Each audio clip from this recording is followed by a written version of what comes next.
दोस्तों, अब तक तो चाइना ही ब्रह्मोस मिसाइल से सबसे ज्यादा डरता था, लेकिन आज एक घटना ऐसी हुई है जिसकी वजह से अब यूक्रेन भी ब्रह्मोस मिसाइल से थर-थर कांप रहा है। दरअसल जब से रशिया और यूक्रेन युद्ध शुरू हुआ है, जब से लेकर अब तक रशिया ने जितनी भी यूक्रेन के ऊपर मिसाइलें दागी हैं, उनमें से ज्यादातर मिसाइलों को यूक्रेन ने डिफेंस सिस्टम की मदद से मार गिराया है। लेकिन आज रशिया की तरफ से यूक्रेन के पोर्ट सिटी कहे जाने वाले ओडिशा के ऊपर P-800 ओनिक्स मिसाइल को 7 की संख्या में यूक्रेन के ऊपर दागा गया था। लेकिन हैरान कर देने वाली बात तो यह है कि यूक्रेन के जो defence system back to back Russia की मिसाइलों को मार रहे थे, आज वही यूक्रेन के defence system P-800 onyx missile को पकड़ तक नहीं पाए हैं। और आज रशिया ने इसी मिसाइल की मदद से यूक्रेन के अंदर भारी तबाही मचाई है।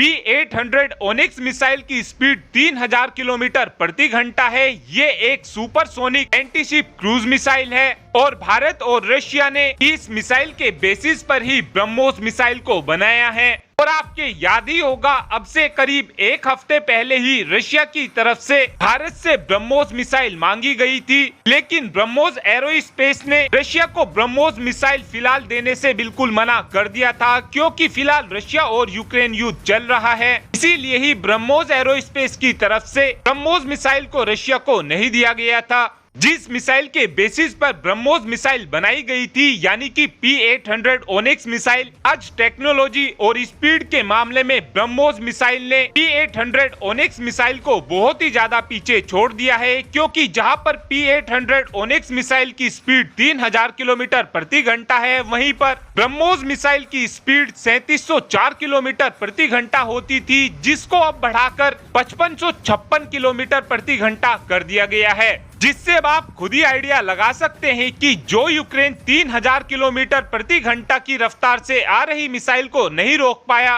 वही यूक्रेन भारत की ब्रह्मोस मिसाइल जिसकी रफ्तार 5556 किलोमीटर प्रति घंटा है, उसको कैसे रोक पाएगा। और अब यूक्रेन को इस वजह से ज्यादा घबराहट हो रही है, क्योंकि अगर रशिया की तरफ से भारी संख्या में यूक्रेन के ऊपर P-800 ओनिक्स मिसाइल दागनी शुरू कर दी जाती है तो यूक्रेन की हालत खराब हो जाएगी। और यूक्रेन इस मिसाइल का लोहा मानने पर इसलिए मजबूर हो चुका है, क्योंकि जिस समय रशिया की तरफ से P-800 ओनिक्स मिसाइल दागी जा रही थी, उस समय ये मिसाइल सतह से केवल 10 मीटर की ऊंचाई पर उड़ रही थी और इसीलिए यूक्रेन के डिफेंस सिस्टम इस मिसाइल का पता नहीं लगा पाए थे। और इस रिपोर्ट के आने से यूक्रेन में तो पैनिक मच ही चुका है, साथ में आज चीनी कमांडरों की भी टांगे कांप चुकी हैं, क्योंकि वियतनाम भी अब भारी संख्या में ब्रह्मोस मिसाइल को खरीदना चाहता है। और आपके लिए आज का सवाल, क्या भारत को ब्रह्मोस मिसाइल रशिया को देनी चाहिए, हाँ या फिर ना? इस बात का आंसर आप कमेंट बॉक्स में दे सकते हैं। Thanks for watching this video. Have a good day.